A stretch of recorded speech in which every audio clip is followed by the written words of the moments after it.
My name's Alex Green. I'm the station manager of Looprevil. That's about it. I study history. I'm 21 years old. Hello and welcome to When the Sun Goes Down with myself, Alex Green, and Tom Schofield. Howdy. Howdy, how are you doing? I'm alright, lads. I've got me. My name is Thomas Schofield, and I present or co-present When the Sun Goes Down, Fridays 7 till 9. And that was Tears for Fears with Mother's Talk from the album Songs from the Big Chair to be My name is Cameron Snook, and I present Snooks Upside Your Head on Thursdays 5 till 7. It's if you're listening from outside Liverpool and have never been and never have sampled its nightlife, this might be quite relevant to you. But my name is Tom Blackmore, and my show is Come and Get It, which is on Fridays 5 till 7. Why did I think of like Oil Eyes exactly. or Oilhead? He's got the ears of a fox. He can hear some crazy stuff. Foxes have particularly good hearing compared to other I just mammals. assumed he did. I'm Blair Lawson. I'm from the Blair and Dan show at Looprevil Radio, formerly of Crack Dealing. But I've moved on to brighter horizons with my co-host Dan the Man Fagan. My name is Jamie Gibson, and I am the former station manager at Looprevil Radio. I ran the station from 2012 to 2014. I joined Looprevil. I originally wanted to write for the newspaper. And then I went to the Freshers Fair and looked around, and there was radio. So I just signed up. I signed up for everything that day. And then I got an email from the manager at the time. I just went to the meeting, and yeah, there you go. That's the rest is history. The dark side to seals is emerging, with behaviours ranging from penguin rape to violent mutilation of porpoises along the coast of Britain and Holland. 20 to 8. Experts. Alex Green, the other presenter of When the Sun Goes Down. I joined Looprevil because he sort of peer pressured me into saying, "Oh, come on, do the radio show, it'll be sound, it'll be good." And I joined, and the rest is history, really. But it's got the important thing is the frog legs, right? So we can like jump through the air with its narwhal tooth like a javelin and pierce through anyone he wants to. Why did I join Looprevil Radio? Basically, I wanted to join a society, and it was either going to be Looprevil Radio, Looprevil Press, or the Capoeira Society, because I am a Brazilian dance fighter. But I just like the thought of going on radio. You get all this access to music and all these social events and gigs and interviews and everything like that. You get to meet all these people and shout obscenities over a microphone every week. So, you know, why wouldn't I? And I'm very glad I did. We're going to start my 80s Hall of Fame, which is Eurythmics. And of course, Ross has heard of them. I have. Fan? Not massively, but I know. I joined Looprevil Radio because I had done some radio in the past, like a very low level. It's like just one of my mates running an internet radio station in his room in a little tiny, like underneath his bed, like a bunk bed, but where there should be a bed, there was a little radio studio. It was great, and I did that for about a year and a half, and that was always something I was going to do. I was always going to join the student radio, but so when I found out I was going to LJMU, I was very pleased because Looprevil Radio's sort of look certainly stood out anyway. Uni, she was a local. She lives near Dovecote, I think, and she went, "Oh yeah, lovely little place. Last time I went there, someone got bottled." And I'm like, all right, that's a fantastic. 2 reasons. There was one that obviously in first year you're drinking a lot, and like I study business studies, which is not exactly the most exciting, stimulating kind of subject in the world. So it was like a life of uni, then looking forward to drinking, whilst radio was there just to break it up, something which isn't, destructive to your body you can do. And secondly, there was a guy in my halls who he joined the drama society, the LGBT society, the dance society. He got a job and he was doing all these things, and I'm like, oh, I should really, at least do something. And so radio was the slacker's choice, I think.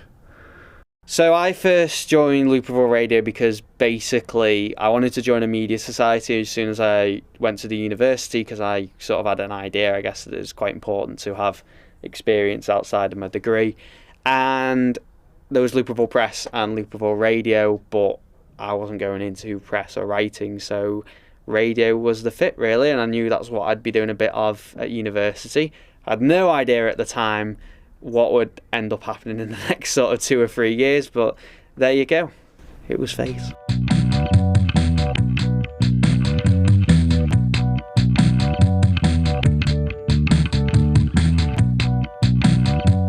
My favourite thing, it could be just watching Cameron go with his show. That's just one small thing. It's just the level of organisation that goes into Cameron's show. Snoopbox Jury. It's Snoopbox Jury, that infamous jingle, which you probably heard loud and clear through those earphones. Yeah. But it's time for Ross's second round. There's still to come. But Ross chose 80s general knowledge during the musical interlude. Question number 1, Ross. Which Phil Collins song, just starts grinning, contains the lyrics, "The hurt doesn't show, but the pain still grows. It's no stranger to you and me"? In the Air Tonight. How did you guess that? Well done. It is In the Air Tonight. I think I know like 2, maybe 3 of his songs, so... But, 2 points. You're on a roll, Ross, and it's only been the first question. Show.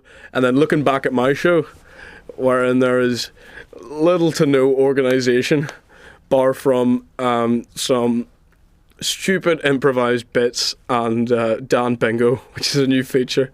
And I got it within about 20 minutes.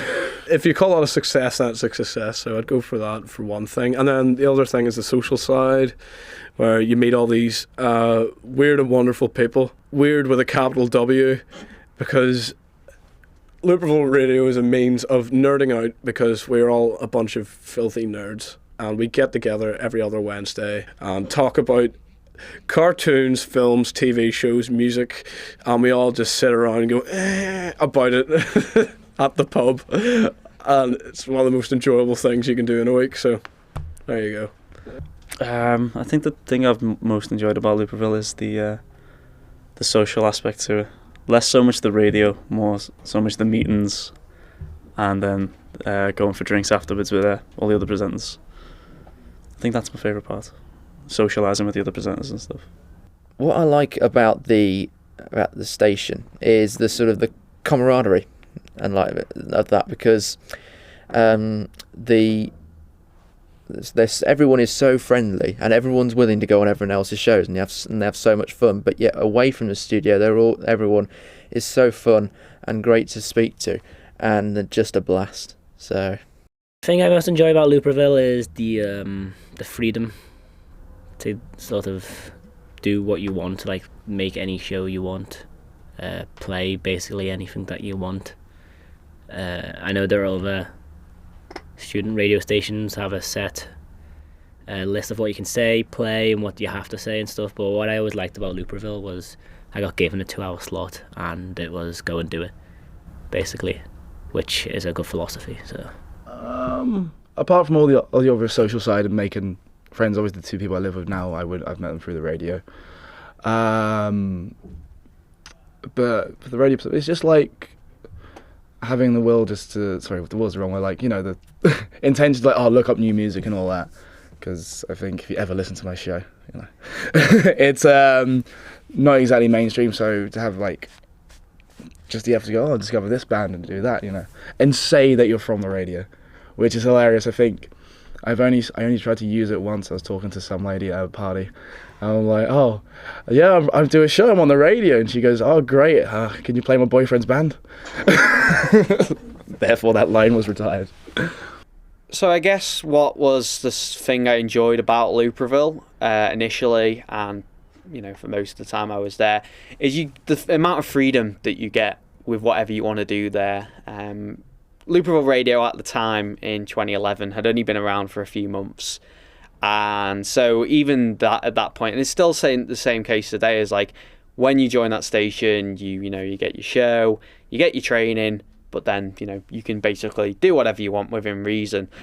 So that's what I liked at first, because it's not as if you be given a lot of hands-on stuff, and it's just a chance, especially with your first few shows, especially with my first few shows, to just figure out what the hell you even doing in the first place. Why are you doing a radio show?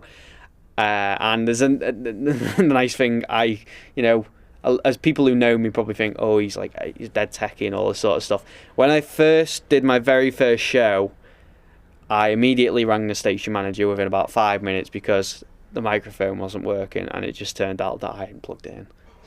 So those are the sort of experiences that you do get when you join in Looprevil for the first time. But yeah, I enjoyed that, and enjoying getting to know other like-minded people, I guess. So there.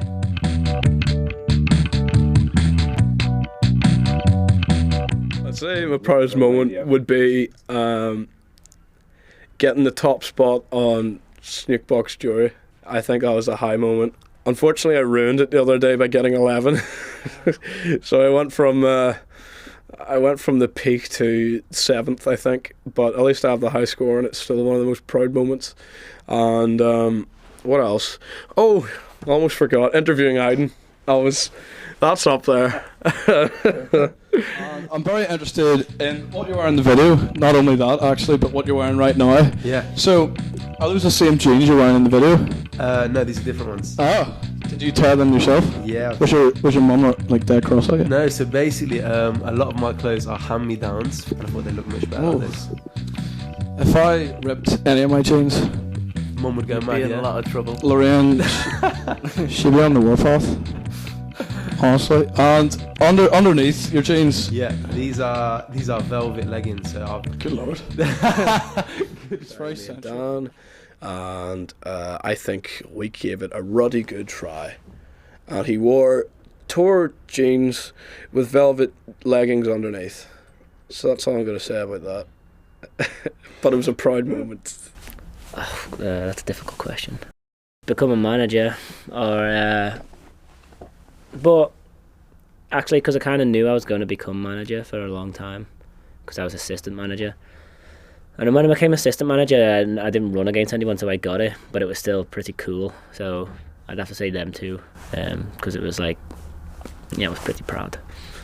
If I was going to be specific, and I'm sure you want me to be, I think interviewing Andy McCluskey is probably my proudest moment. And even more special, the fact that I'd seen them 2 weeks before for the first time, and so it all happening in the space of 2 weeks, and frantic sort of emails between me and him, and then it actually happening, and then being not frightened, but absolutely petrified about doing it right, and then just settled into it straight away. So I think that would definitely be my proudest moment. Certainly of our age, certainly might not know, is that you formed Atomic Kitten. For my sins, yes. And you wrote Whole Again. I'm proud of that. Yes. I'm proud of that. That's a good tune. That was fine. It was Kraftwerk that invented Atomic Kitten. Because not only was I inspired by Kraftwerk to do music and then I retired, but he said, why don't you create a vehicle for your songs? And I said, well, like what? He said, well, what's your ideal pop group? And I said, oh, the best pop group is a three-piece girl band. He said, create a three-piece girl band. So Kraftwerk invented Atomic Kitten. I rest my case. Wow.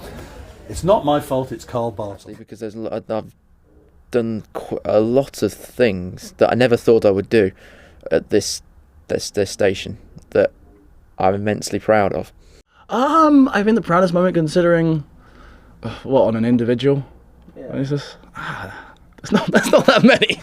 I think I did the one thing that I tried and organised and did myself and hosted was the podcast. The one podcast I did, which is just basically. Heard about you last night. Heard you smashed a girl in the face. Keep in mind, I hadn't been drinking properly for like a year and a bit. I think I know myself when I'm drunk. But then I'm like, what if there's like this ugly side to me? Because I got really hammered last night. What if I did punch a girl in the face? Apparently, the story was I was attempting to dance, ladies and gentlemen. Talking about nights out and stuff like that, it was something where like I want this to happen, and it actually happened rather than turning into something else. Plus, I think seeing this year's crop of freshers turn up to the radio, like I remember when I first started, it was only like a circle of 8 new people. And I think this year it was like a room of 40. It was, so that's quite a impressive change. I like where this is going already. A 2-year-old Belgian Malinois was supposed to be the 9th member of a police force in the Oregon coastal town of Cannon Beach, but Cash, its name, just didn't have what it takes. The dog was dismissed from the force before. I think my proudest moment would actually be like presenting the show by myself, I think, because Alex usually did the mixes and stuff. He chose all the songs, pretty much set everything up, and there was a few weeks when he couldn't do it. So I think, my proudest moment was actually coming in, taking over and doing the show by myself and not completely messing up. What I'm proud of is the anniversary nights we've had, which at the time of recording are just coming up. That's always lovely because there's, sometimes there's times of the year where you don't see many presenters for one reason or another. And that time of the year, everyone can just wind their hair down, celebrate what Looprevil Radio is, just have a really good laugh, have a really good show, because it's like the only time of the year, apart from maybe Christmas, where you get pretty much everybody in the studio. Usually it's sort of organised chaos is the way I would describe it, but it's a load of fun, and I guess getting all those people together and just seeing like what the melting pot essentially of Looprevil Radio, all these different sort of students from different backgrounds and courses and that, seeing that in person and knowing that you've essentially made that happen in a way is a proud moment.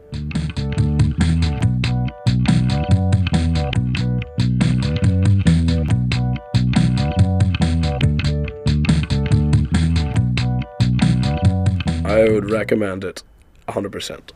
I would. It's got the Blair Lawson seal of approval. Looprevil Radio, if you're even mildly interested in doing radio, do it, because you'll have a little bit of fun. If it's not for you, that's fair enough, you can leave. But if it is for you and you really want to hone it, like, you've got 3 years there to do it, and once that's over, like, you might go on to bigger and greater things thanks to Looprevil Radio or any other student station. Okay, yeah. I would completely recommend Looprevil, especially the people that we've got now at the moment. Everyone, it's like a tight-knit community, sort of. Everyone seems to get along. I find that it is less about the radio now and more about just getting together and having a laugh with each other. Just be yourself.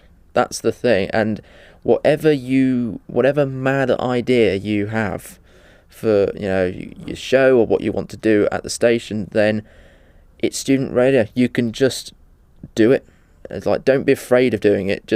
But if it doesn't work, that's okay. It's the great thing about student radio is you can always try something new or try something different that you've never done before. So that would be my advice is to don't be afraid to try something different. But so my main point being from all this rambling is that you become a little bit more comfortable with yourself, and being a little bit more comfortable with yourself means a little bit more confident. Not all the way, obviously. I think it's going to take at least 30 years until I'm content with who I am, and at that point I think it all gone downhill, but yeah. I'm the manager, listen to Looprevil. There you go. Looprevil Radio.